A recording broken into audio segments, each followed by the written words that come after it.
तो I was actually discussing about the situations about engineering career के, किस तरीके से एक इंजीनियर को फ्रेश लेवल से अपने मिड कैरियर लेवल और फिर एक्सपीरियंस लेवल पे किस तरह के प्रॉब्लम्स होते हैं। कहीं पे जॉब नहीं मिलती, कहीं पे सैलरी का मसला है, कहीं पे हेड ऑफिस के अंदर जाने का मौका नहीं मिल रहा। ठीक है ना? आई थिंक अभी आप सबको मेरी आवाज आ रही होगी। मुझे एक दफा चैट बॉक्स के अंदर बता दें, is that clear now? Please मुझे एक दफा चैट बॉक्स में बता दें आपको मेरी आवाज अगर क्लियरली आ रही है। Thank you very much, thank you, thank you. अब ये जो है ना, ये आप आवाजें जो है ना, thank you very much. Just दोबारा सेटिंग करनी पड़ती है। ओके, इसको मैं जरा, ठीक है। अच्छा जी, इन मसलों का हल क्या है? इंजीनियरिंग करने के बाद ये जितने भी मसले आ रहे हैं जो आप समझते हैं कि मसले मसाइल हैं, इन सब का सोल्यूशन सिर्फ दो चीजें हैं। एक तो आपको इंडस्ट्री के बारे में पता होना चाहिए। मैं बहुत दफा कहता हूं कि हमारी जब इंजीनियरिंग यूनिवर्सिटी से ग्रेजुएशन होती है तो हमें उस टाइम पे ये नहीं पता होता कि हमें अपनी सीवी कैसे लिखनी है, हमें कौन कौन से प्लेटफॉर्म को ज्वाइन करना है, हमें अपने इंटरव्यूज को कैसे क्लियर करना है, हमें अपने कैरियर सिलेक्शन को कैसे मद्देनजर रखना है। हम ये सोचते हैं कि हमें जहां पे नौकरी मिलती है हम उसी को कंटिन्यू करेंगे। हमें ये बिल्कुल नहीं पता होता कि अगले 2 साल के बाद ये कैरियर किस तरह का होगा। So industry awareness is zero. Do you agree with me? हमारे पास एज एन इंजीनियर हम कभी भी किसी भी कंपनी को ज्वाइन करने से पहले हमें बिल्कुल आइडिया नहीं होता कि भैया ये जो अवेयरनेस बिल्कुल नहीं होती। अब अवेयरनेस आएगी, पता लगेगा, तो ही स्किल के बारे में पता चलेगा। पहले कहा जाता था, सियाने लोग कहते थे कि यार आपके पास ना एक अच्छी जॉब सैलरी के लिए एक्सपीरियंस होना चाहिए। एक्सपीरियंस होगा तो फिर आपको लाखों में सैलरी मिलेगी। आज के दौर में इसको कहा जाता है कम इल्मी, अनअवेयरनेस। आप जितना मर्जी एक्सपीरियंस ले ले, जब आपके पास स्किल नहीं है ना, company is not going to give you that position. आपके पास सर्टिफिकेशंस होनी चाहिए, आपके पास स्किल्स होने चाहिए, आपके पास जो कहते हैं ना कि सॉफ्टवेयर ओरिएंटेड स्किल्स होने चाहिए। ठीक है? ये बातें समझ आ रही है? अच्छा, ये तो हो गया सोल्यूशन। अब इसको वन बाय वन देखते हैं। ये जो मैंने थोड़ी देर पहले बताया कि 2 से 3 महीने का आपको ना अपने ऊपर वर्किंग करनी है। सब इंजीनियर्स को, जितने भी इंजीनियर्स हैं, 2 से 3 महीने की वर्किंग करने की जरूरत है। आइसोलेट होना है आपने। कैसे? अपने दोस्तों की शादियां छोड़ दे, इधर उधर आना जाना छोड़ दे। मुझे पता है हम इंजीनियरिंग कम्युनिटी वाले शुरू से स्ट्रगल कर रहे हैं। थोड़ा सा अरसा डेडिकेशन दे दे। आप जॉब कर रहे हैं, आप कहीं पे स्ट्रगल कर रहे हैं, just give time to your सेल्फ। कैसे? मैं आपको पूरा प्रोग्राम समझाता हूं, ठीक है? करना क्या है? आपने एक अदद स्किल सीखना है। 50% एफर्ट आपकी यहां पे कंज्यूम होगी। 50% आपको कोई ना कोई स्किल सीखना है, वो कोई भी स्किल हो सकता है। आई will be sharing that one. और 50% हमें ये बिल्कुल नहीं पता, जो कि डिफरेंट तरह की टेक्निक्स हैं। ये मैं आपको अपनी वे फॉरवर्ड स्ट्रैटेजी बताने जा रहा हूं, 2 से 3 महीने की। आप 100% एफर्ट लगाना चाहते हैं, एक स्किल सीखें। और जॉब हंटिंग टेक्निक के अंदर क्या आता है कि आपको लिंक्डइन यूज करना आता है। कितने लोग प्रोफेशनल लिंक्डइन यूज कर सकते हैं? क्या आपके पास एटीएस सीवी है? क्या आपके पास अच्छे कम्युनिकेशन स्किल्स हैं? क्या आपने ऑनलाइन जॉब पोर्टल्स को कभी विजिट किया? क्या आपको पता है कि आपकी फील्ड के अंदर कितनी कंपनीज गल्फ रीजन के अंदर काम कर रही है? आप सिविल इंजीनियर हैं, आपको पता होना चाहिए बिल्डिंग कंस्ट्रक्शन के अंदर कितनी बिल्डिंग कंट्रैक्टर्स हैं जो दुबई के अंदर जॉब्स दे सकते हैं आपको। क्या आपने कभी उनकी वेबसाइट को विजिट किया? सो आज इन सारे सवालों के जवाब और उनकी टेक्निक सीखते हैं वन बाय वन। सबसे पहले हम समझते हैं कि यार हमारी इंजीनियरिंग करने के बाद दो मेजर फील्ड्स हैं। क्या आपको पता है? कंस्ट्रक्शन मैनेजमेंट और ऑपरेशन एंड मेंटेनेंस, ओएमएम जिसको बोलते हैं। आप सिविल इंजीनियर हो, मुझे पता है। मैंने अभी थोड़ी देर पहले आपसे एक सर्वे करवाया था। A lot of people in today's session are civil engineers, mechanical engineers, electrical engineers, industrial engineers and chemical engineers. लेकिन इंजीनियरिंग यूनिवर्सिटी से ग्रेजुएट होने के बाद there are two major fields, construction management और construction industry, operation and maintenance. इसको हम O&M भी बोलते हैं, ठीक है? और इसको हम ईपीसी भी बोलते हैं, कंस्ट्रक्शन मैनेजमेंट को। ठीक है? क्या हमें, मैं अगर ये देखो, ये कहलाती है अवेयरनेस। अब आपको क्या इस चीज के बारे में पता है? नहीं पता। आई will be sharing the details. अगले 5 मिनट के अंदर आपको पूरी फिलॉसफी का समझ आ जाएगी। इस वेबिनार को ज्वाइन करने का आपको बेनिफिट पता चलेगा। यार आज हमने कोई ऐसी चीज सीखी है जिससे हम स्टेप बाय स्टेप अपने आप को भी परख सकते हैं, अपने स्किल्स को भी अलाइन कर सकते हैं। सो क्या है इसमें सीखने वाला? कंस्ट्रक्शन मैनेजमेंट का सबने नाम सुना हुआ है। सबसे पहले देखें, आपकी कंस्ट्रक्शन मैनेजमेंट के अंदर मैकेनिकल इंजीनियर्स के प्रोजेक्ट्स भी आते हैं। अगर आपने पहली दफा कोई पाइपलाइन का प्रोजेक्ट करना है, कोई प्लांट का प्रोजेक्ट है, कोई रिफाइनरी लग रही है, कोई भी ऑयल एंड गैस का प्रोजेक्ट है, तो कंस्ट्रक्शन ही कहलाती है ना। आप समझ लें कि आपका, ये देखें, ये भी आपका ऑयल एंड गैस का प्रोजेक्ट है, या फिर आप प्लांट का, रोड का, आपकी बिल्डिंग का, आपके एयरपोर्ट का। कंस्ट्रक्शन मैनेजमेंट या ईपीसी प्लानिंग कहते किसको है? वो चीज, चाहे आपने रोड बनाना है, चाहे आपने बिल्डिंग बनानी है, इधर you are going to construct airport, आप पाइपलाइन के प्रोजेक्ट में हैं, आप इसके अलावा किसी प्लांट के प्रोजेक्ट में है, कोई भी प्रोजेक्ट आप कर रहे हैं ऑयल एंड गैस का, वॉट एवर, या इसके अलावा है आपका एयरपोर्ट का प्रोजेक्ट है, आपको सबसे पहले किस चीज की जरूरत पड़ेगी? कैन यू प्लीज सुजेस्ट मी, जितने भी लोग इस में हैं, सबसे पहले किस चीज की जरूरत पड़ेगी? मैं शायद बहुत सारे प्रोजेक्ट्स यहां पे मिस कर रहा हूं, लेकिन मेरा कहने का मकसद इन सारे प्रोजेक्ट्स की एग्जाम्पल देने के बाद यही है ना, कि वो सारे जो मैं बोल रहा हूं वो भी इसी खाते में आप लिखें। सबसे पहले हमें जरूरत पड़ती है किसी भी चीज को डिजाइन, द फर्स्ट थिंग, या इसको हम बोलते हैं engineering.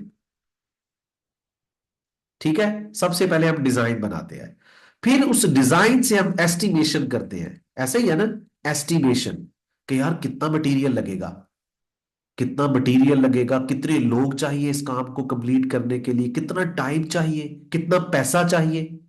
Do you understand? Estimation ही होती है ना, चाहे वो कॉस्ट की है, चाहे वो टाइम की है, चाहे वो रिसोर्सेज की है, एस्टिमेशन। और उसके बाद आप क्या करते हो? प्लानिंग। और उसके बाद क्या करते हो? आप कंस्ट्रक्शन स्टार्ट कर देते हो। Salman Khan, I am requesting it, I am recording it, don't worry. ठीक है, उसके बाद क्या होता है?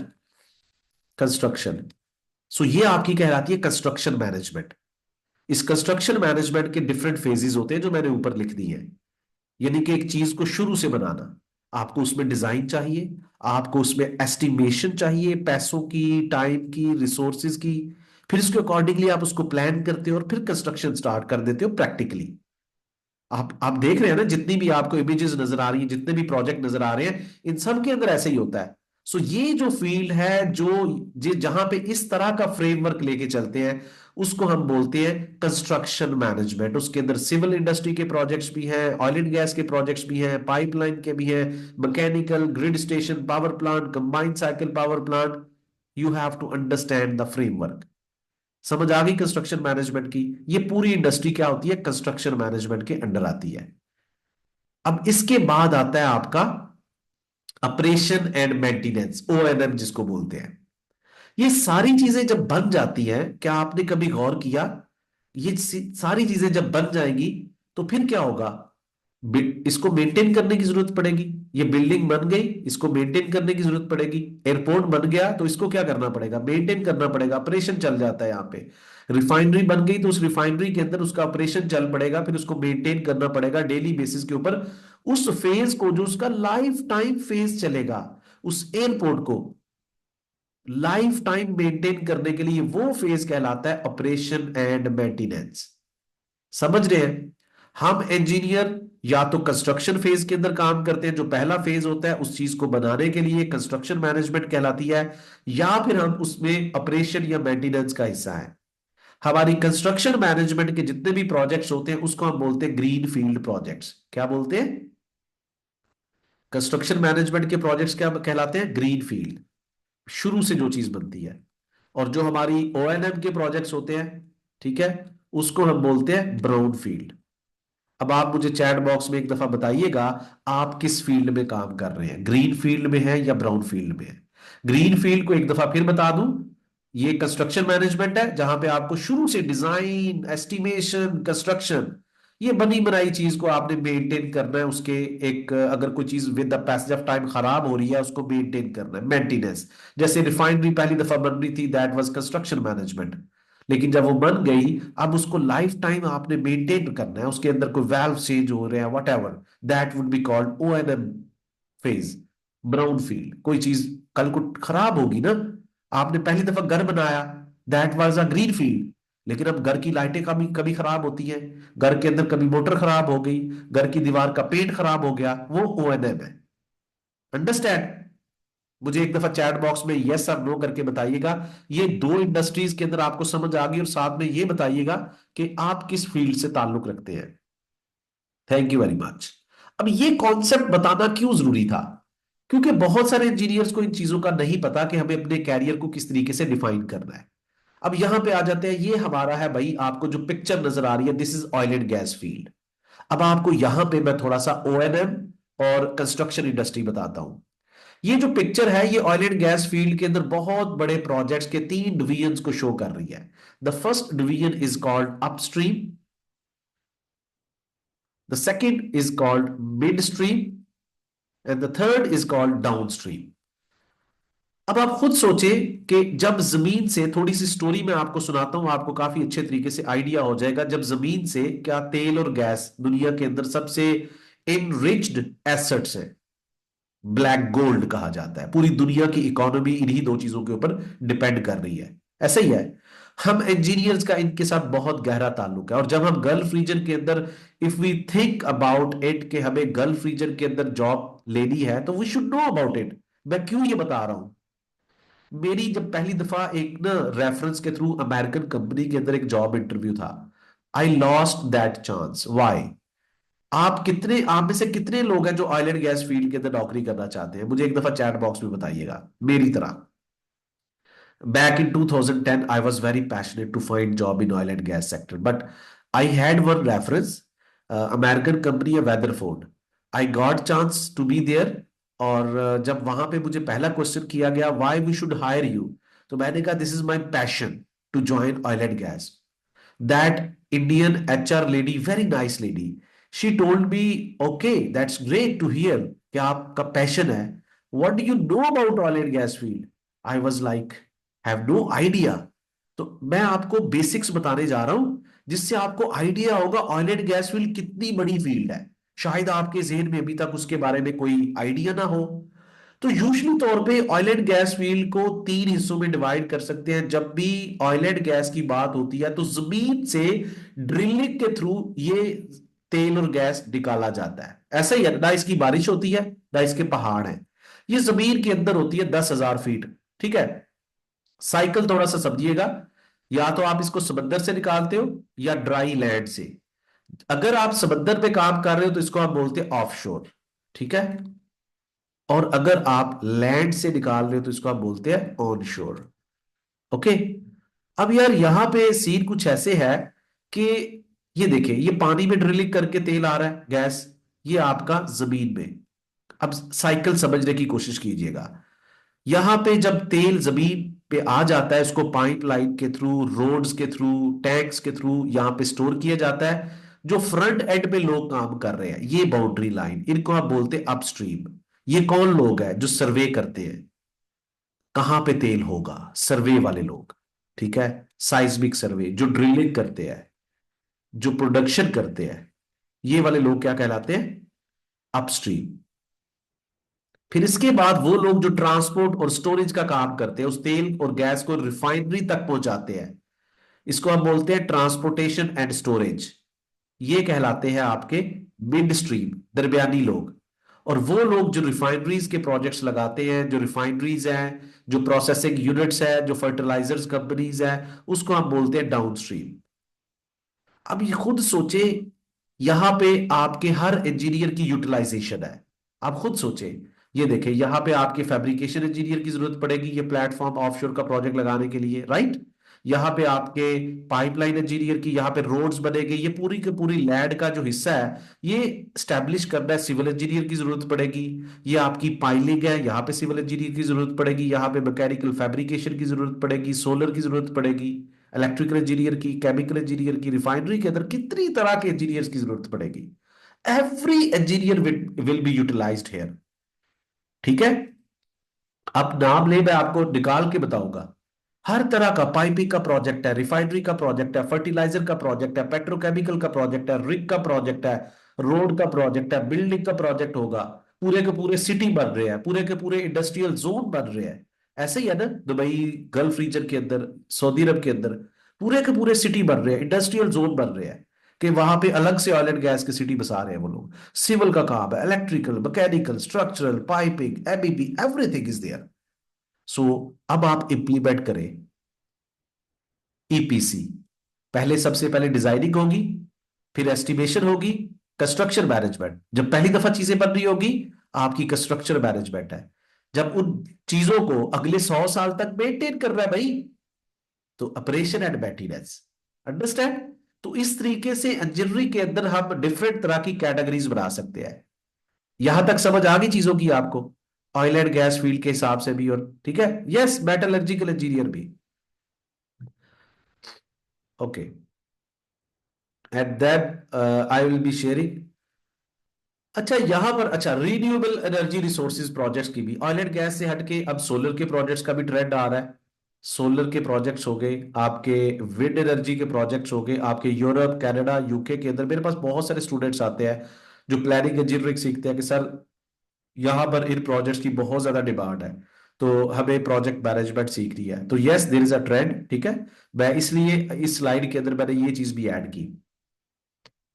अब थोड़ा सा समझते हैं कि किस तरह के ये, आप सिविल इंजीनियर जो, इलेक्ट्रिकल इंजीनियर जो, वैरायटी ऑफ प्रोजेक्ट्स हैं, आपको किस तरह के स्किल सीखने की जरूरत है ना आपको, कि यार मैं किस तरह के स्किल सीखूं तो अगले 5 साल के अंदर मैं तरक्की कर सकता हूं। अगले 2 साल के अंदर कितने लोग ये सोचते हैं कि यार अगले साल मेरी सैलरी कितनी होगी, 2 साल के बाद, आफ्टर 2 इयर्स, मैं किस कंपनी में होगा, 5 साल के बाद मेरा कैरियर कैसा होगा, कितने लोग ऐसा सोचते हैं। लेकिन हमें अपने स्किल्स के ऊपर काम करना है। अगर हमारे स्किल्स वर्ती होंगे, डिमांडिंग होंगे, तो ऑटोमेटिकली हमारी सैलरी डबल होगी। लेकिन अगर आप उसी तरीके से कंपनी में गए, हाजिरी लगाई, जो काम मिला वो कर दिया और उसके बाद वापस आ गए, सो कंपनी, हमारी कंपनी भी हमें निकाल देगी। बाकी तो रखे ना रखे, हमारी कंपनी भी हमें निकाल देगी कि भैया हम तो उनके किसी काम के नहीं है, क्योंकि कंपनी तो सब देख रही होती है। सो ये डिपेंड करता है कि हमें किस तरह के स्किल सीखने हैं। Understand? So let's move step by step कि किस तरीके से हम डिफाइन कर सकते हैं। मेरी नजर में जो मैं समझता हूं, planning engineering job career is one of worthy job career. Why? आप कंस्ट्रक्शन इंडस्ट्री की बात कर लें, अब आप यहां पे ये एक बात सुनिएगा, जब आप इंजीनियरिंग यूनिवर्सिटी के अंदर होते हैं ना, तो कितने सब्जेक्ट थे आपके? मुझे बताइए जरा। मेरी दफा तो मेरे 48 थे। मैं आपको एक कन्विंसिंग लाइनर बताने जा रहा हूं। आप कितने सब्जेक्ट पढ़ के आए हो? मुझे एक दफा चैट बॉक्स में बता दे। अब आपके जो मेरे 48 थे, आपके 52 थे, 47 थे, जो भी थे, उनमें से जितने भी आपके सब्जेक्ट्स थे, उनमें से आप, let's say there are, number of subjects are X, X. आप इनमें से जितने भी सब्जेक्ट थे ना, वो सारे टेक्निकल चीजों के मुतालिक थे। ऐसा ही है, आपकी स्ट्रेंथ के मुतालिक हो गए, पाइपिंग के मुतालिक, thermodynamics, power plant, concrete, soil mechanics, ऐसे ही था। सिर्फ एक सब्जेक्ट ऐसा था जो ना तो इंजीनियरिंग यूनिवर्सिटी ने अच्छे तरीके से पढ़ाया और ना ही हमने उस पर गौर किया। वही सब्जेक्ट जो है इंडस्ट्री के अंदर बहुत ज्यादा डिमांडिंग होता है, टेक्निकल भी होते हैं ऑब्वियसली, बट टेक्निकल सबको पता है। उसको हम बोलते हैं project management. Project management engineers जो होते हैं वो प्लानिंग इंजीनियर्स कहलाते हैं। अपने जॉब कैरियर के अंदर स्टार्ट में जूनियर प्लानर्स कहते हैं, फिर प्लानिंग इंजीनियर्स होते हैं, फिर सीनियर प्लानिंग इंजीनियर्स होते हैं, और फिर प्रोजेक्ट मैनेजर्स होते हैं।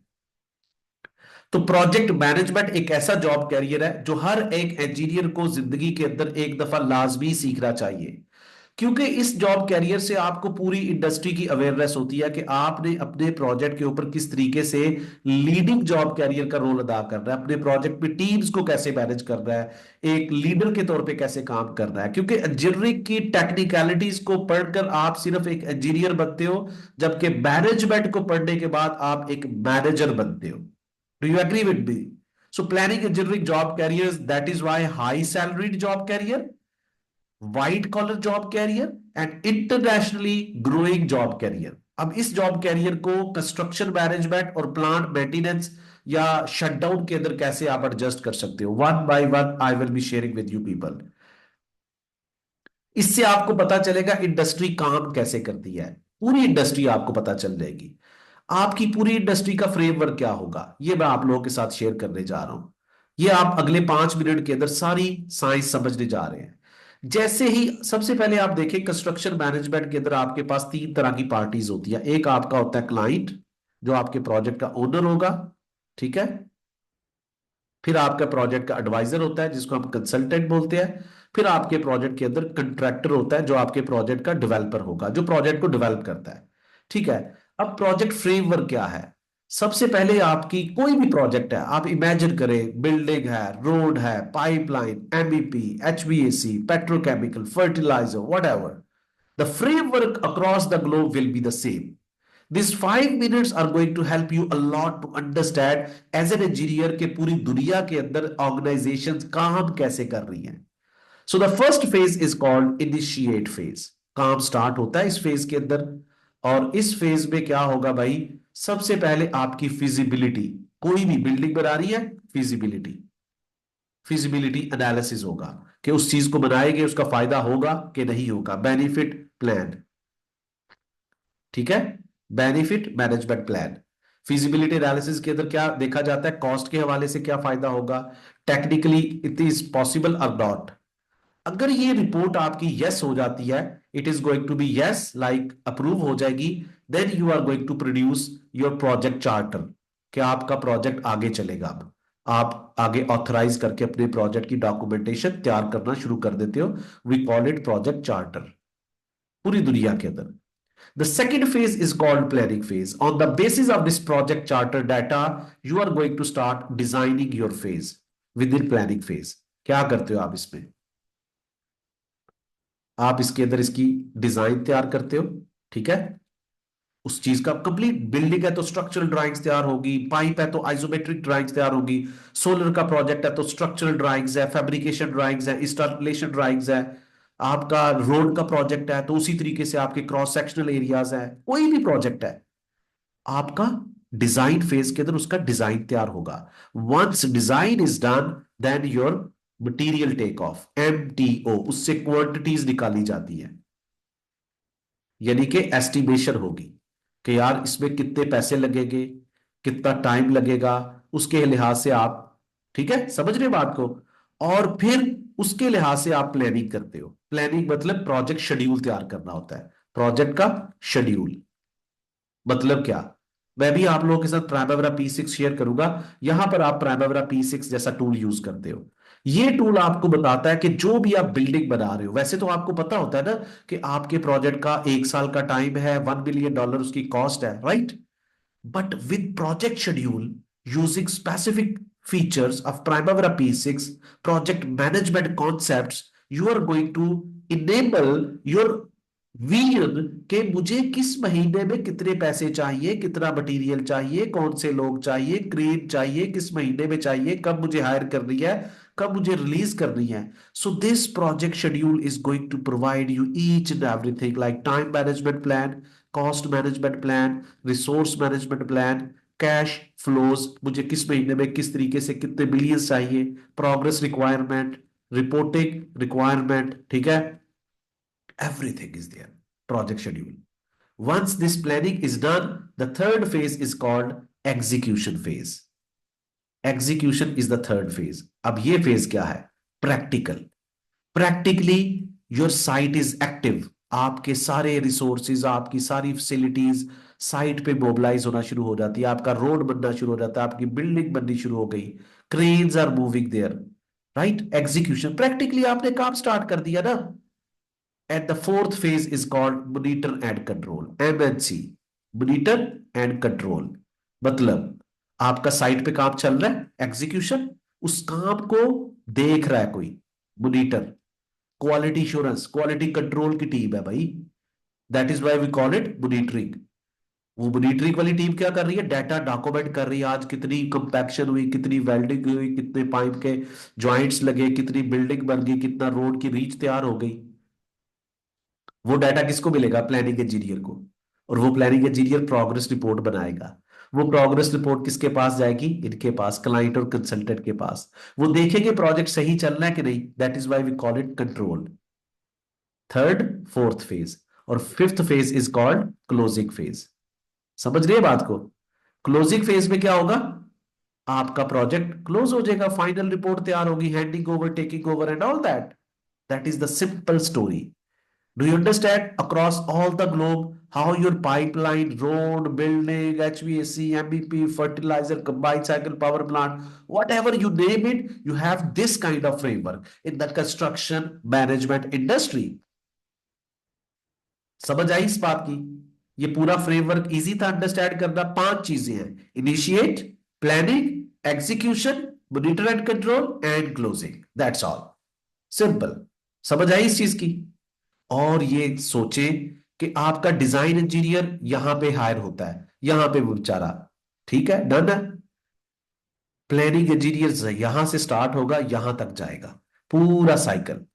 और प्लानिंग इंजीनियर ऐसा नहीं है कि फ्रेश लेवल पे नहीं बन सकता, मिड क्या, ये हमारी सिर्फ अनअवेयरनेस है, या किसी को नहीं पता था हमने उससे पूछ लिया, ऐसे होता है ना। हम I belong to Lahore, and Lahore में एक बड़ी कॉमन सी चीज है, कि आप किसी से रास्ता पूछते हो ना, तो उसको नहीं भी पता तो वो बताएगा आपको, वो गलत बता देगा, बताएगा जरूर। हमारे कैरियर के अंदर भी ऐसा ही है। आपको नहीं पता ना, तो हम बताएंगे अगले बंदे, यार इसका फायदा नहीं है। So that unawareness sometimes more dangerous than poison, क्योंकि उसकी बेस पे हम अपना अगला फ्यूचर डिफाइन करने जा रहे हैं। और 5 साल के बाद जब हमें पता चलता है ना, यार ऐसा तो नहीं था, ये तो मुझे पता ही नहीं था। सो ये ऐसा नहीं है, हर लेवल पे आप इस स्किल को सीखकर आप ज्वाइन कर सकते हो, ठीक है, एज अ प्लानिंग इंजीनियर। ठीक है, ये हर इंडस्ट्री के अंदर इसकी वर्थ है। So moving to the next slide, I will be sharing Primavera P6 dashboard. Just wait a moment. ये देखिए जरा, this is how it looks like. ये है वो टूल जिसके थ्रू आप अपने सारे प्रोजेक्ट्स, ये देखिए एयरपोर्ट का प्रोजेक्ट है, I can share with you multiple projects. यहाँ पे ये देखिए, यहाँ पे आप ऑयल एंड गैस का प्रोजेक्ट ले सकते हैं, ये देखिए, जस्ट लाइक दिस वन। ये आपका ऑयल एंड गैस का प्रोजेक्ट है, डिजाइनिंग फेज है, ये आपका प्रोक्योरमेंट फेज है, आगे आपका कंस्ट्रक्शन फेज है। You can see that it have two sections, ठीक है। इस साइड पे आपका बार चार्ट एरिया है, ठीक है, बिल्डिंग कंस्ट्रक्शन के प्रोजेक्ट्स, रोड के every project I can show you here. May be आप सोचेंगे यार ये कैसे हो सकता है, सिविल इलेक्ट्रिकल। ये आपका ऑयल एंड गैस का प्रोजेक्ट है, I can show you building construction, then I will make you understand how to do that one. Simple, आपको एक्सपोजर देने की खातिर। ये देखिए आपका रोड कंस्ट्रक्शन का प्रोजेक्ट है, आपको नजर आ रहा है, कोई भी प्रोजेक्ट है, I am just giving you N exposure कि यार ये देखे दुनिया कहां पे जा रही है। ये वो टूल्स हैं जो मल्टीनेशनल कंपनीज यूज कर रही हैं। It have no limitation. Civil वाले लोग जी चैट बॉक्स में हाजिरी लगवाएं, सिविल सिविल लिख दे, मुझे समझ आ जाएगी। मैं वन बाय वन आप सबके प्रोजेक्ट दिखाता हूं, इस तरीके से आपको समझ आएगी। ये बिल्डिंग का प्रोजेक्ट है, ये स्ट्रक्चर्स है, ये देखिए जरा गौर से। अर्थ वर्क, ये ऐसे होता है, formation of embankment, excavation, road work, fly over बन रहा है, सारा कुछ एंसिलरी वर्क, टोल प्लाजा, ये रोड कंस्ट्रक्शन के काम है। जियाद अहमद, ये सिविल के कामों की समझ आ रही है? मैं तसल्ली के साथ आप लोगों को थोड़ा सा फॉलो करवाना चाहता हूं, ठीक है। ये जरा गौर से देखें जरा, समझ आ रही है? अच्छा, अब आ जाते हैं बिल्डिंग कंस्ट्रक्शन प्रोजेक्ट्स की तरफ। ये देखिए, ये बिल्डिंग कंस्ट्रक्शन का प्रोजेक्ट है, स्ट्रक्चर्स है, मैकेनिकल, एमईपी के काम है, एचवीएसी, प्लम्बिंग, सारे प्रोजेक्ट्स को। अब मजे की चीज मैं बताता हूं कि ये it's not only going to manage only your, ये देखिए ये सब तरह से इसकी कॉस्ट को मैनेज कर रहा है, इसके टाइम को मैनेज कर रहा है, इसके रिसोर्सेज, मैं सारा कुछ बताता हूँ। पहले ये तसल्ली से देख लें, बिल्डिंग वाले भाई भी हाजिर हो, सारे बिल्डिंग वाले, एसटीपी भी दिखाएंगे, सब कुछ होता है, केमिकल इंजीनियरिंग का भी होता है, डोंट वरी। हो गया, वन बाय वन, क्योंकि वेबिनार है, आई will be sharing all the things, don't worry, ठीक है। ये एमईपी भी हो गया, इसके साथ आप देखें, एक मिनट जरा, one by one I will be sharing. ये देखें मेंटेनेंस के प्रोजेक्ट्स, ये देखें जो लोग रिफाइनरीज के अंदर काम कर रहे हैं, ऐसे ही होते हैं रिफाइनरीज के प्रोजेक्ट, ये सारी मेंटेनेंस के काम है। अब ये भूल जाएं, इसमें वो बाकी इसके फीचर्स में शेयर करता हूँ। ये हीट एक्सचेंजर है, जो शटडाउन के लोग हैं जो मेंटेनेंस में काम करते हैं वो भी सामने आ जाए भी, उनके प्रोजेक्ट्स की डिस्कशन हो रही है। आगे मेंटेनेंस का प्रोजेक्ट भी, मैं इसके ऊपर बाद में जाता हूँ। ये कॉलम्स है वहां पे जो लगते हैं, ठीक है। मेंटेनेंस वाले भाई आए, इलेक्ट्रिकल वालों का ग्रिड स्टेशन भी आएगा, डोंट वरी, ठीक है, ग्रिड स्टेशन भी, ठीक है। वन बाय वन काफी बड़ी लिस्ट है। ये देखिए मेरे पास बहुत सारे प्रोजेक्ट्स पड़े हैं, I am actually giving you the things. ये देखिए एयरपोर्ट कंस्ट्रक्शन प्रोजेक्ट आ गया, ये देखिए या आपके पूरा एयरपोर्ट कंस्ट्रक्शन प्रोजेक्ट की सारी, कि कैसे वो होगा। आप किसी भी प्रोजेक्ट का नाम लें, क्योंकि ये वो टूल है जिसके अंदर आपने oil and gas, pipeline, HVAC, MEP, fertiliser, जो भी प्रोजेक्ट है उसको लिखना है, लोड करना है, और उसके ऊपर टाइम मैनेजमेंट, कॉस्ट मैनेजमेंट, जैसे मैंने आपको बताया था कि ये इसको हम बोलते हैं प्रोजेक्ट शेड्यूल। कब ये डेट्स के बारे में, कब उस प्रोजेक्ट को स्टार्ट करना है, कब फिनिश करना है, एवरीथिंग। Do you understand? हर चीज उसके मुतालिक है। मैं कोई और भी प्रोजेक्ट आप लोगों के सामने रखता हूँ, ये देखिए, ये देखिए आपके प्रोजेक्ट्स, ये आपके कंबाइंड साइकिल के प्रोजेक्ट्स हैं, कंबाइंड साइकिल पावर प्लांट। ठीक है, हर चीज की टाइम, डेट्स, उसकी बार चार्ट एरिया, उसका क्रिटिकल पाथ मेथड, इससे हमें आइडिया होता है कौन सा काम पहले करना है, कौन सा काम बाद में करना है। ग्रीन कलर की एक्टिविटीज इतनी जरूरी नहीं होती, जिसको हम नॉन क्रिटिकल कहते हैं, रेड कलर की activities. Why I am showing you people this one, this is the advance technology right now. As an engineer you should learn project management. Junior level के ऊपर आप इस सॉफ्टवेयर पे काम करेंगे, सीनियर लेवल के ऊपर बड़ी कंपनीज में काम करेंगे तो बाकियों से ये काम करवाएंगे। यू शुड हैव एक्सपीरियंस के प्रोजेक्ट मैनेजमेंट होती क्या है, क्योंकि आर्टिफिशियल इंटेलिजेंस के टाइम के ऊपर भी प्रोजेक्ट मैनेजमेंट के अंदर बहुत सारा वर्क हो रहा है। ये ऐसा काम है कि पिछले 6 साल के अंदर जितनी इसकी जॉब पोजीशंस थी across Gulf region, across Europe, अगले 5 साल में वो 10 गुना ज्यादा बढ़ रही है। क्योंकि पूरी दुनिया टेक्नोलॉजी में तरक्की कर रही है, बट प्रोजेक्ट मैनेजमेंट जो एक बहुत बड़ा कॉन्सेप्ट है जिसकी एप्लीकेशन पूरी दुनिया के प्रोजेक्ट्स में है। चाहे आप शादी के इवेंट की बात कर ले, अपनी डेली रूटीन लाइफ के अंदर की बात कर ले, प्रोजेक्ट मैनेजमेंट का मतलब क्या है? टाइम को मैनेज करना, पैसों को मैनेज करना, लोगों को मैनेज करना। तो जब आप ब्रिज के प्रोजेक्ट पे होंगे, रोड के प्रोजेक्ट पे होंगे, तो ये ऑयल एंड गैस का प्रोजेक्ट है, तो ये सारी चीजें मैनेज करना भी एक इंजीनियर की रिस्पॉन्सिबिलिटी है। सक्सेसफुली उस प्रोजेक्ट को आपने डिलीवर करना है। सो उसके लिए ये एप्लीकेशन टूल है। So I recommend it, why? Because Gulf region के अंदर इस तरह के सर्टिफाइड स्किल्ड इंजीनियर्स की बहुत ज्यादा डिमांड है। ठीक है? ओके तैयब, तैयब नवाज, ठीक है। So I will be sharing, that is actually primary P6। अब प्लानिंग इंजीनियर का जॉब रोल क्या होता है आप सोच रहे होगे, तो मैं बताता हूं सबसे इंपॉर्टेंट जो जॉब रोल है, क्योंकि इसमें आपको सारी चीजें मैं आपको आगे जाके गाइड करता हूं, जॉब हंटिंग रोल भी बताऊंगा भाई, अभी सिर्फ स्किल के बारे में बता रहा हूं। अगली जो एक स्लाइड है वो बड़ी इंपॉर्टेंट है। ये आप जब लिंक्डइन के ऊपर अभी मैं आपको लेके जाऊंगा ना, तो आपको अपनी सीवी के अंदर ये चीजें सीखने की जरूरत है। एक तो सीवी के अंदर ऐड करनी है, आपको वर्क शेड्यूल बनाना आना चाहिए। अभी मैं आपको प्रैक्टिकली बताऊंगा यार, दिखाऊंगा, अभी कुछ भी नहीं मैंने दिखाया आपको। ठीक है? आपको टाइम मैनेजमेंट बनानी आनी चाहिए प्रोजेक्ट के बारे में, कॉस्ट के प्लान्स बनाने आने चाहिए, रिसोर्सेज के कोऑर्डिनेशन करनी आनी चाहिए टीम के साथ, लुक एट प्लान्स होते हैं। ये आपकी रिस्पॉन्सिबिलिटीज होती है किसी भी प्रोजेक्ट पे एक प्लानिंग इंजीनियर के तौर पे काम करते हुए। ठीक है? ये आपके जॉब रोल्स हैं जो कि आप पूरा एक प्राइमरी P6 सीखते हो, अपनी ट्रेनिंग लेते हो। ये आपके जॉब रोल्स हैं जो किसी भी जॉब एड के अंदर कोई कंपनी कहेगी, desk on all job ad now Aramco we need a planning engineer, under that job ad they are going to write it कि यार हमें वो बंदा चाहिए जो वर्क शेड्यूल बनाना जानता हो, टाइम मैनेजमेंट, ये वो फलां डमका सब कुछ। So these are the major things you need to understand. Okay? अब मैं आप लोगों के साथ कुछ सैलरी इंसाइट शेयर करता हूं। अगर आप इंडिया पाकिस्तान के अंदर है तो it is very usual thing कि एक फ्रेश इंजीनियर को कितनी सैलरी मिलती है। एक फ्रेश इंजीनियर को, या तो अभी तो जॉब नहीं मिल रही भाई, अभी तो नौकरी नहीं मिल रही, लेकिन अगर आप एक स्किल सीख लेते हो ना प्राइमरी P6 का, तो फिर फर्क क्या पड़ेगा अगर आप जीरो लेवल के भी इंजीनियर हो।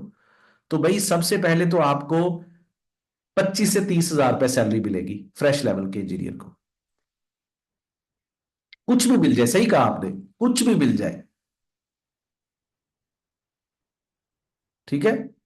Yes yes. Inamul Haq, it's a webinar session, okay? Don't mix lecture on practical point. I don't understand Inamul Haq what you are saying actually my friend. Okay, अब सही स्क्रीन नजर आ रही है? मेरी स्क्रीन सही नजर आ रही है सबको? मुझे एक दफा बता दे यार, स्क्रीन सही नजर आ रही है तो मुझे एक दफा बता दे। कुछ लोगों को प्रॉब्लम हो रहा है तो मुझे भी थोड़ा सा। Okay, thank you very much, इसका मतलब है उनका अपना प्रॉब्लम है। No problem. अच्छा जी, लेकिन अगर आप प्राइमरी P6 करके कहीं पे भी नौकरी के लिए अप्लाई करते हैं ना, देर इज अ पॉसिबिलिटी कि आप फ्रेश लेवल पे भी इतनी सैलरी को हिट कर लेते हो, नो प्रॉब्लम। क्योंकि कंपनीज को शेड्यूल बनाने या क्लाइंट की ऊपर प्रेशर होता है कि हमें शेड्यूल चाहिए, शेड्यूल बनाना हर बंदे का काम नहीं होता। तो कंपनीज कहती है चलो यार अगर आपको ये बनाना आता है तो आप हमारे पास आ जाएं, आपने डेली बेसिस पे क्लाइंट को खुश करना है। ठीक है, that is the first thing. And the second thing, अगर आप गल्फ रीजन के अंदर, मैं फिर वही बात करता हूं कि हम इंजीनियर्स की अच्छी जो वैल्यू है ना, वो पाकिस्तान, इंडिया या बांग्लादेश या जिस कंट्री से भी हमारा ताल्लुक है, वहां पर रहकर हम सोच ही नहीं सकते जो 80% इंजीनियर्स हैं कि हमें जिंदगी के अंदर with the passage of time अच्छी सैलरी मिलेगी। So we should think to Gulf region industry. तो वहां पर अगर आप देखेंगे तो नॉन स्किल्ड इंजीनियर्स की जो सैलरी आजकल लग रही है 2500 दिरहम, सिंपल अगर बड़ी भी छलांग लग जाएगी 3000 3500 दिरहम। बट अगर आप इस स्किल को सीखकर पाकिस्तान इंडिया से भी अप्लाई करते हो ना, तो आपको जॉब इंटरव्यू कॉल्स भी आएंगी। आपको काम आना चाहिए, आपको वो चीज पे ग्रिप होनी चाहिए, आपको जॉब इंटरव्यू की कॉल जरूर आएगी। जॉब इंटरव्यू आपने पास कर लिया, अगर वो चीज आती है तो they are going to offer you on the basis of your experience. 1 साल का एक्सपीरियंस भी चलेगा। तो अगर आपकी सही ग्रिप है ना, तो 6000 दिरहम तक सैलरी आपको मिल जाती है with the help of 1 year of experience only. ये फैक्चुअल चीज मैं आपको बता रहा हूँ, सैलरी इनसाइट्स बता रही बहुत जरूरी है भाई। दुनिया में जितना मर्जी मोटिवेट कर लूं आपको, एंड पे आपको सैलरी ने ही मोटिवेट करना है, ये फैक्चुअल चीज है। एग्री? अब थोड़ी सी चीजें मैं आपको बता रहा हूं। स्किल चले जी, आपने सीख लिया। आप कह रहे हो कि मैंने स्किल सीख लिया, बहुत सारे लोग कहते हैं कि हमने स्किल सीख लिया। मैंने पहली दफा यूएई पता कब गया था? I made my visit visa 2011 के अंदर। मैंने विजिट वीजा अप्लाई किया, मुझे मिल गया। It was 3 months visit visa and I secured my first job without any experience, having 1 year jobless timeline. 1 साल तक, 2010 में मैं ग्रेजुएट हुआ था, 2011 में I was fed up and I made visit visa for 3 months, and without any experience, after 1 year I secured my first job in Abu Dhabi Halliburton as a technician. So उसके बाद मैंने planning engineering सीखी और I was hired in Saudi Arabia, then back to Abu Dhabi, then since then I am serving as a planning engineer, senior planning engineer, planning manager and all that. आज जो मैं rules बताने जा रहा हूं ना, वो गल्फ रीजन को खंगालने के बाद बता रहा हूं आपको कि भाई आपने अगले 3 महीने जो अपने रिश्तेदारों से मिलना छोड़ना है, जो दोस्तों से मिलना छोड़ना है, वो इसी बेस में छोड़ेंगे। ये काम करना है जो मैं आपको आगे बताने जा रहा हूं। क्या काम करना है? सबसे पहले आपने आज के सेशन के बाद अपनी इंडस्ट्री, इंडस्ट्री का मतलब क्या है, अपना कैरियर सिलेक्ट करें। कौन सा कैरियर आप सिलेक्ट करना चाहते हैं? प्लानिंग इंजीनियर में जाना चाहते हैं, डिजाइन में जाना चाहते हैं? Just right that one on the notebook. Okay, मेरे केस में मैं तो ये रिकमेंड करूंगा प्लानिंग इंजीनियरिंग इन जीसीसी। ठीक है, ओके, पहली चीज डन हो गई। द सेकेंड थिंग, आप कितनी कंपनीज को जानते हैं, organisations? At least 100 organizations. You should have the list of 100 organizations which are working in UAE, Saudi Arab, Qatar, Oman, like Parsons, Bechtel, KBR, KEO, Jacobs, Arcadis, okay, इस तरह की companies, Jacobs, इस तरह की कंपनीज का एक लिस्ट तैयार करें। आप कहेंगे यार कहां से तैयार करूं? I will give you the opportunity. LinkedIn. कैसे? बताता हूं यार थोड़ी देर तक, डोंट वरी। आप अभी लिखे, अगले 3 महीने का चिल्ला लिखे कैसे करना है। LinkedIn is the Guru. Online job portals है, इंडीड है, लिख ले, इंडीड, बेट, नौकरी गल्फ, यहां पे जाए, डेली जाया करें। ठीक है, ये वो जगह है जो आपको 100 कंपनीज का डाटा इकट्ठा करके देगी। अच्छा जी, हो गया ये भी। अगले 2 से 3 महीने का टारगेट है ना। फिर नेटवर्क विद पीपल। क्या मतलब यार, हमारे रिश्तेदार हमें हेल्प नहीं कर रहे, who are doing jobs in those companies. जो लोग वहां पे काम कर रहे हैं, जो उन कंपनीज के अंदर नौकरियां कर रहे हैं, उनके साथ दोस्तियां लगाए। कैसे? लिंक्डइन। अगेन बहुत आसान है, मैं आपको ट्रिक बताऊंगा, don't worry, it's very easy. Daily basis के ऊपर 5 लोगों को रिक्वेस्ट भेजे। महीने के कितने लोग हो गए? 150। 150 में से अगर आपकी रिक्वेस्ट 30 लोगों ने भी एक्सेप्ट कर ली, तो उनको आगे फॉलो करना शुरू कर दे, उनकी पोस्ट पे कमेंट करना शुरू कर दे, उनको लाइक करना शुरू कर दे, उनको मैसेज करें, I am inspired by your professional growth. ठीक है ना। उनमें से 10 लोगों ने भी अगर एक महीने में आपसे को बात कर ली, सही तरीके से जवाब दे दिया, तो एक नेटवर्क स्टार्ट हो जाएगा। सही है। उन 10 लोगों को अपनी सीवी भेजे, उनसे एचआर का ईमेल ले, उनसे पूछे आपकी कंपनी किस बेस पे। यार 10 में से 2 लोग भी आपके ऊपर तरस खा के किसी एचआर का ईमेल दे दिया, इट मीन 3 महीने में आपने 6 लोगों से भी ईमेल ले लिए। वो 6 की 6 जॉब इंटरव्यू कॉल्स है भाई मेरे। That is the principle of LinkedIn networking. लेकिन खुदा का वास्ता आपने एक काम नहीं करना, कोई बंदा भी आपकी रिक्वेस्ट एक्सेप्ट करे, आपने ये नहीं करना मेरी नौकरी करवा दो। हमेशा मदद मांगनी नहीं होती, अगले बंदे को शो करवाना है कि आप मेरी मदद करनी चाहिए आपको। That is the principle of LinkedIn networking. हो गया ये भी काम। उसके बाद इन कंपनीज के अंदर जाके ना आपने ऑनलाइन अप्लाई करना है। ये जो कंपनीज की लिस्ट है, यहां पे ऑनलाइन जॉब एप्लीकेशन छोड़नी है। लोगों के ऊपर नहीं रहना, सिर्फ online applications with ATS CV. आपको एटीएस सीवी का पता है किसी को? पता है किसी को एटीएस सीवी का? अब मैं आपको बताता हूँ, आई will be sharing over here, just give me a moment. एक मिनट जरा मैं आप लोग के साथ शेयर करता हूँ। ये देखें, ये हमारा लिंक्डइन है, ठीक है। मैं आपको थोड़ा सा बताने जा रहा हूँ। यहां पे आपको लिंक्डइन नजर आ रहा है, यहां पे आप लिखे प्लानिंग इंजीनियर, ठीक है। ये लिख लिया प्लानिंग इंजीनियर। और इस प्लानिंग इंजीनियर, एक मिनट जरा, यहां पे आप लिखे प्लानिंग, कोई भी जॉब आप ज्वाइन करना चाहते हैं, design engineer, civil engineer, mechanical engineer, whatever you want to write here, आप यहां पे भाई वो चीज लिखे। मैं आपको कंप्लीटली ट्रिक बताने जा रहा हूं। लिंक्डइन यूज ही नहीं करना आता हमें यार, सिंपल, मैं सच्ची बात बता रहा हूं यार। मैंने अपने जॉब कैरियर के अंदर ना किसी का तरला नहीं डाला। शुरू में मैंने मिन्नतें की होगी लोगों की, but I never ask again in my life when I was refused by very close relatives कि नहीं नहीं वहां पे तो नौकरी नहीं होती। गैरत करे यार, कोई मसला, प्लानिंग इंजीनियरिंग या कोई भी जॉब कैरियर है, लिंक्डइन के ऊपर है यार। कोई भी चीज आप यहां पे लिखेंगे, you will be given option people. इससे आप नेटवर्क कर सकते हैं, लोगों को फिल्टर करें जो अच्छी कंपनीज में काम कर रहे हैं। मैं इसको क्लिक करूंगा तो क्या होगा, पीपल को क्लिक करूं, मुझे किस कंट्री के अंदर लोग चाहिए, ये लोकेशन आ जाएगी भाई। इंडिया, पाकिस्तान, सऊदी अरब, ये आ जाएगा। कौन सी कंपनी के अंदर मुझे चाहिए, वो मैं कंपनी भी दे सकता हूं। उन लोगों को रिक्वेस्ट भेजे, इस तरीके से 5-5 लोग आप डेली बेसिस के ऊपर ऐड कर सकते हैं। एचआर ऐड कर सकते हैं यार, जिन लोगों को आपकी जरूरत होगी, जो ढूंढ रहे होते हैं लोग, हमें पता ही नहीं है इस फीचर का।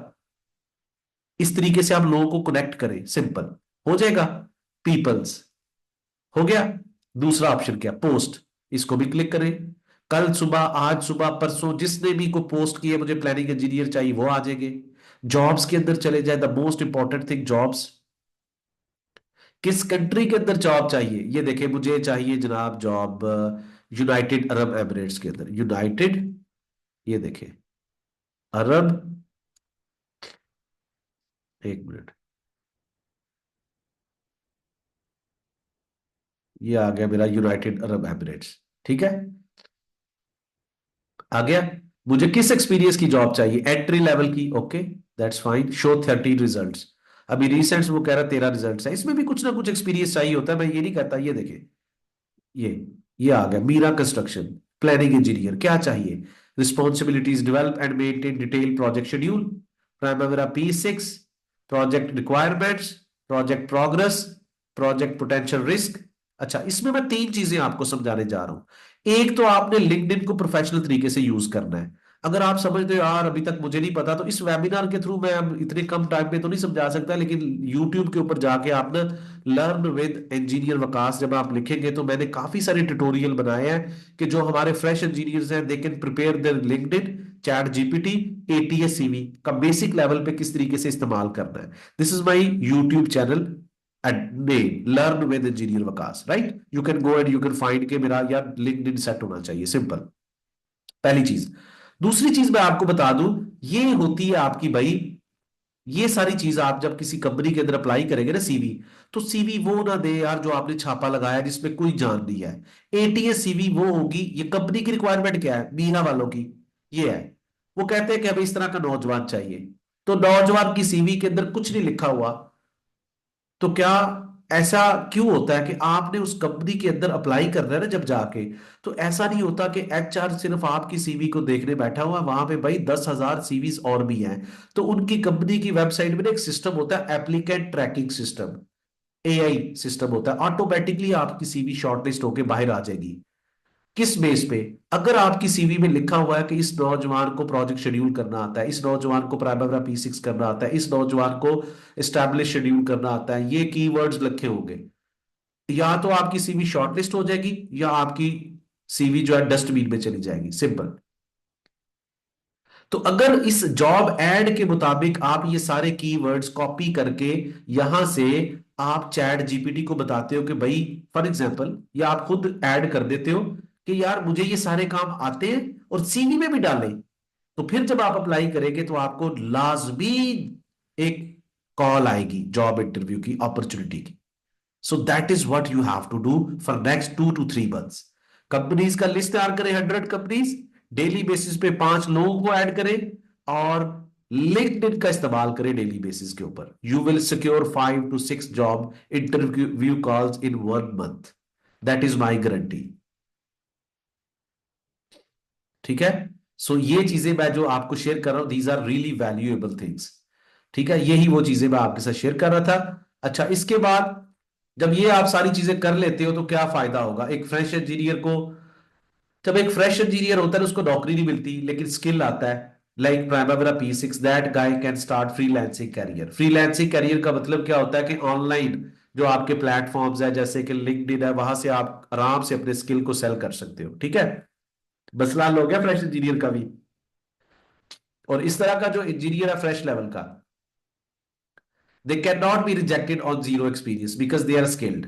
मिड कैरियर लेवल का बंदे को तो हमेशा भाई गल्फ रीजन में जाना चाहिए, स्विच करनी चाहिए कंपनी, क्योंकि उसके पास सिर्फ स्किल नहीं है, वो सिर्फ देख रहा है कि मैं छोटी कंपनी में काम कर रहा हूं, अगर यहां पे मैंने सैलरी के लिए पूछा तो ये निकाल देंगे, तो ये निकाल देंगे तो मुझे कोई और क्यों रखेगा? तो भैया आप लोगों के लिए उससे भी ज्यादा जरूरी है स्किल सीखे, कॉन्फिडेंस लेके आए, अपने जॉब कैरियर को सिक्योर करें और गल्फ रीजन में मूव करें जहां पे 10 गुना ज्यादा सैलरी मिलती है। क्योंकि यहां पे आप कितनी सैलरी ले रहे हो? 60,000 रुपए ले रहे हो, 80,000 रुपए ले रहे हो, वहां पे आपको 8,000 दिरहम भी मिल सकती है। 8,000 दिरहम को आप 80 से मल्टीप्लाई कर लो, you are going to get 6 lakhs और 5 लाख सैलरी। ठीक है, 10 times better than what you are getting right now. Senior level के लोगों के पास सारा एक्सपोजर है, उनको सब पता है क्या चल रहा है कंपनीज के अंदर, but they don't have skills, they don't have accreditation certifications दिया है। सो आपको जब लोगों को मैनेज करना आ जाएगा, रिसोर्सेज को, टाइम को, कॉस्ट को, रिपोर्टिंग को, बोलना, meeting, stakeholder, you will be a manager automatically. और इसके अलावा आर्टिफिशियल इंटेलिजेंस जो आने वाले टाइम के अंदर आपकी नौकरियां खा रही है ना, एटलीस्ट आपकी नौकरी नहीं खाएगी। क्यों? उसको पता है यार ये बंदा सॉफ्टवेयर के ऊपर काम कर रहा है, ये ऑलरेडी रियल इंटेलिजेंट बंदा है, ये तो इसके चैट जीपीटी को यूज करके वो उसको उल्टा सपोर्ट करेगी, टेम्पलेट्स बनाने में काम आएगी चैट जीपीटी। मैं ये मानता हूं आर्टिफिशियल इंटेलिजेंस आपकी नौकरी नहीं खाएगी। वो लोग जो आर्टिफिशियल इंटेलिजेंस को सीखेंगे वो उनकी नौकरी खाएंगे, जिनको नहीं आएगा ये, तो वो कहीं पे चैट जीपीटी की शक्ल में एआई आपको हेल्प करेगी, कहीं पे आपके टेम्पलेट्स बनाने में। Do you understand what I mean? So ये आपके बेनिफिट्स हैं। अच्छा, किसको सीखना चाहिए? सिविल इंजीनियर्स, इलेक्ट्रिकल, मैकेनिकल, ये सारे इंजीनियर्स, आप ये ना समझिएगा सिर्फ सिविल इंजीनियर्स के लिए है। सब इंजीनियर्स यहाँ पे जो मैंने लिखे हैं वो प्लानिंग इंजीनियरिंग स्किल सेट को सीखकर गल्फ रीजन के अंदर अपने लिए बेहतरीन जॉब अपॉर्चुनिटीज को डेवलप कर सकते हैं। मैंने दोनों चीजें आपके सामने रखी है, स्किल लर्निंग भी रख दिया कंप्लीटली, इस स्किल का क्या इम्पैक्ट है, हर इंडस्ट्री के अंदर इसकी डिमांड है। 50% लाइक स्किल लर्निंग है, और 50% आपको जॉब हंटिंग टेक्निक्स आनी चाहिए। ये है, मतलब एक चीज कहीं पे भी काम नहीं करेगी, 50% ये है। इन दोनों के ऊपर काम करेंगे then you are going to get benefits. ठीक है। और इसके बाद भाई, why you should learn it? High salary job career है ऑब्वियसली, बाकी जॉब कैरियर्स की बजाय बहुत सारे लोग मेरे पास आते हैं ट्रेनिंग्स लेने, दे प्रेफर इट के यार हम लोग काफी अरसे के बाद ये सुन रहे हैं कि अगर प्लानिंग के अंदर होगे तो अच्छी सैलरी मिलेगी। ग्लोबल रिकग्निशन इसलिए है इसकी कि आपने बहुत सारे रिश्तेदारों को, दोस्तों को सुना होगा कि यार आप पाकिस्तान में नौकरी कर रहे हो इसलिए यूएई के अंदर आपको नौकरी नहीं मिल सकती। क्योंकि आपका पाकिस्तान का एक्सपीरियंस है, इंडिया का एक्सपीरियंस है। यूएई के अंदर इसकी वैल्यू नहीं है। कभी सुना है कभी इसको इस तरह किसी को कहते हुए?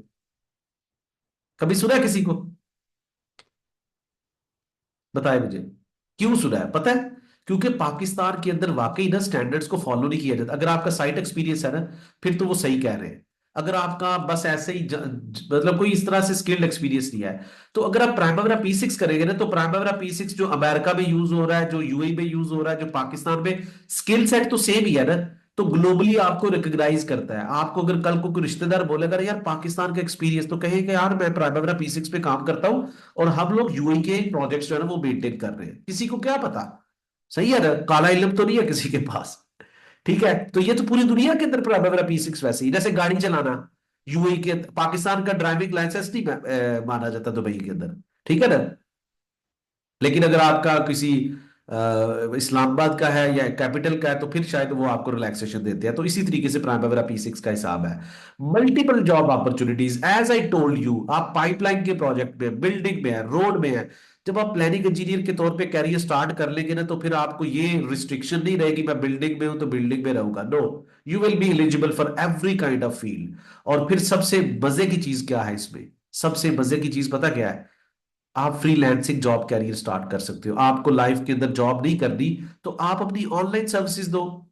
फाइवर, अपवर्क, लिंक्डइन के ऊपर there is a way to upgrade your profile and start selling your services as a scheduler and all that.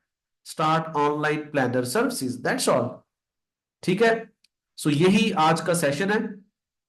I hope कि आप लोग मुझे फीडबैक भी दीजिएगा किस तरीके से आज के सेशन के थ्रू आपको हेल्प मिली। That's all. और अब मैं आपको बताने जा रहा हूं कि I am actually offering these services if you people are actually interested। ठीक है, I will be sharing over here। our upcoming session is going to start batch number 168। okay, 168B is going to start from Friday। तो upcoming Friday, what is date? I think 29 November। Please help me out। So this is actually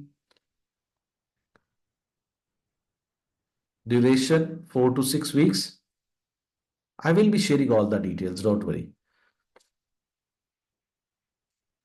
Salman मुझे बताइएगा। Yes, P6 is going to help you, Ahmed Shakil, don't worry. अच्छा जी, मुझे एक दफा Friday, Friday, upcoming Friday our new session is going to start। what is the date of the